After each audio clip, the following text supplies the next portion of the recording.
नाज़रीन त breaking news अवां सां शेयर कंदासीं छटो खां जिते शराज़ी ऐं सोहा ज़मीनी तकरार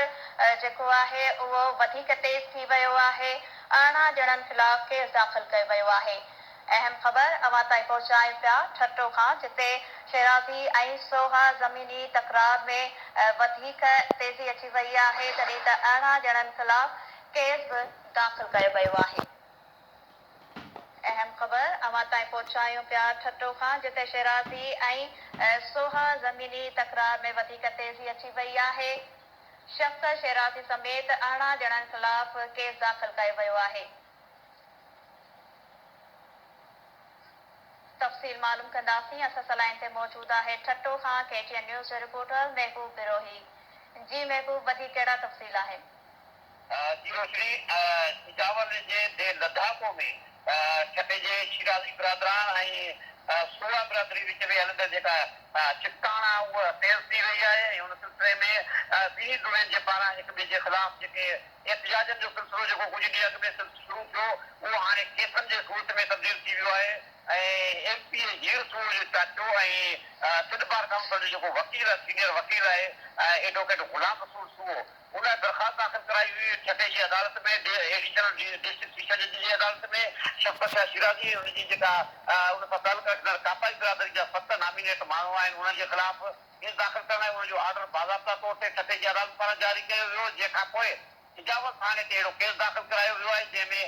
7 जेके कापाई बिरादरी जा माण्हू नामिनेट ऐं 8 खां 10 माण्हू जेके आहिनि नामालूम ॼाणाया विया आहिनि उन्हनि ते इल्ज़ाम हयो वियो आहे त उन्हनि अॻूणे ज़िले नाज़िम शफ़क़त शिराज़ी जे चवण ते संदसि ज़रई फार्म ते संदसि जेका मच्छी जो तलाउ हो उन ते हमलो करे भॼदा कई ऐं संदसि माण्हुनि खे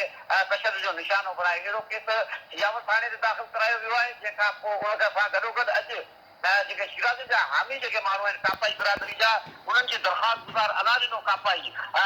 ख़ुदि छठे जी अदालत में दरख़्वास्त दाख़िल कराई आहे उनजी बि ॿुधणी एडिशनल सेकंड एडिशनल सेशन जज जी अदालत में 29 तारीख़ ते रखियल आहे जंहिंमें पुर इहो इस्तरा कई वई आहे अदालत खे त जेका बिजावर थाणे खे हुकुम जारी कयो वञे त गुलाम रसूल सूहो ऐं संदसि साथियुनि सदन ज़मीननि ते कब्ज़ो कयो आहे ऐं सदन अलादीनो कापाई ऐं ॿियनि जी ज़मीननि ते कब्ज़ो करे वेही रहिया आहिनि ऐं कंहिं धमकाए हिरासा कयो पियो वञे ऐं ज़बरदस्ती पूरा कागज़ ठाराए सदन ज़मीननि ते दावा करे रहिया आहिनि उनजी ॿुधणी जेतोणीकि 29 तारीख़ ते रखियल आहे पर उन हवाले सां वकीलनि जे पारां तयारियूं जारी आहिनि जॾहिं त अॻूणे ज़िले नाज़िम शफ़क़त शिराज़ी जे ख़िलाफ़ जावल थाणे ते केस दाख़िल थियण खां पोइ शफ़क़त शिराज़ी जो मौक़िफ़ साम्हूं आयो आहे उनजी चवण आहे त उन ते इहे इल्ज़ाम ग़लति आहिनि बेबुनियाद आहिनि ऐं उनजो पुराणो तकरार सूबा बिरादरी सां हलंदड़ आहे जंहिंजो बुनियाद वठी उन्हनि मतिलबु पूरो इल्ज़ाम हयो आहे जॾहिं त कापाई बिरादरी जा जेके माण्हू आहिनि उन्हनि जी ज़मीन ते जेका आहे सूबा बिरादरी कब्ज़ो कयो आहे ऐं उन मामले खे जेको आहे सियासी रंग ॾिनो पियो वञे। जी वॾी महिरबानी नाज़िन छटो खां महबूब बिरोही असांखे तफ़सील ॾिना आहिनि।